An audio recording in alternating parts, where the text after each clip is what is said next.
Now this may be hard to hear. I'm going to I want to be very careful how I do this. I'm not even sure what I'll film, but I want you to listen to this. Listen real carefully. See if you can hear a harmonica.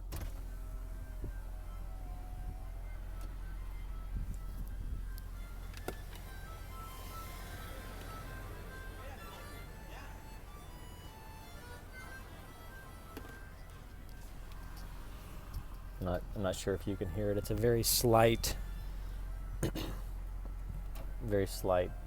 And the reason why I'm showing you Matthew 10 is I'm not sure exactly where to film, but right in front of me, here I am in La Jolla. There's a homeless gentleman playing the harmonica, and I'm a Jesus, and so I'm very careful about the Bible says we have to respect and honor the poor. And definitely never mock them. And so I would never want to show a video of a homeless person that could in any way be disrespectful or in any way be mockery. But listen to his song.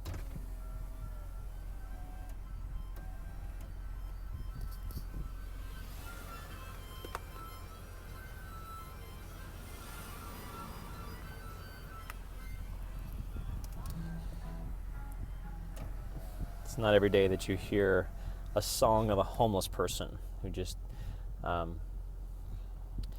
Matthew 42 says, whoever gives to a little one, even a cup of cold water, because he is my disciple, surely I will declare to you, he will not lose his reward. And Jesus' ministry was about meeting people where they were at and meeting needs. In fact, his first miracle was where he was doing a miracle at a wedding. In fact, it was such a big need that he didn't even want to do it. He's like, hey, it's not my time yet. And we have to have a place for that Jesus where we're meeting real needs of real people. In doing this, doing a lot of traveling, I don't want to call it the plight, but the burden of the homeless has become acute to me, and to see it from a not just a person who's living in a hotel, but a person who's traveling and who's really, really experiencing the reality of homelessness. And then, again, I don't want to riff too much of me out. I wanted you to hear his song.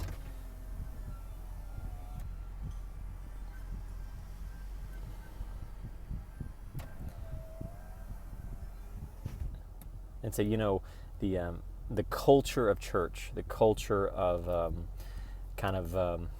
I don't know. I don't want to riff and be too anti-church and corporate church, but I can. I will eventually, and talk about how the church, I believe, is, and I mean the church in a universal state. I talk a lot about. Let me just talk about homelessness. Homelessness is a very big deal, and it's something that, again, until I've seen it in this place and in this way.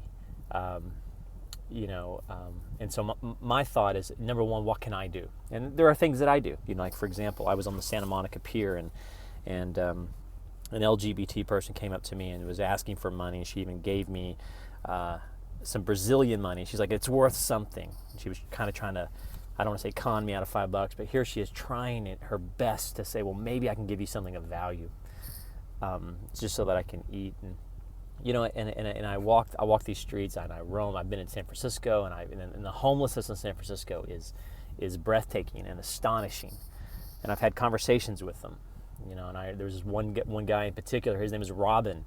I didn't even want to tell that story, because I thought, well, at that point I was talking a lot about Robin Williams, and I didn't think it was even believable. Here I am talking to a homeless person. His name is Robin, and he wanted to tell me that he was good.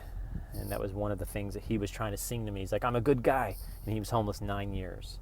He kept telling me I was a good guy. In fact, somebody had given him a lot of groceries, and he was trying to give me some groceries. I'm like, it's not every day you meet a Robin who's telling me that he's good, and he's trying to give me food. And then here this guy is playing this harmonica. And anyway, there has to be a place in our church, in our culture, even in our corporate world, where we're having honest conversations about homelessness and the real needs of people. And later I'll show you a newspaper article where I see Hillary Clinton, going from one fundraiser to the next of billionaires. And I'm like, guys, the answer is never going to come from the federal level. The answer is going to come from we the people on a state and local level. And as a Jesusian, I'm just not sure that we can deceive ourselves to believe that social issues are not relevant. Anyway, there's my rant on homelessness. You guys have a great day. I so hope you can hear his song. Maybe his song is more beautiful than my ramblings.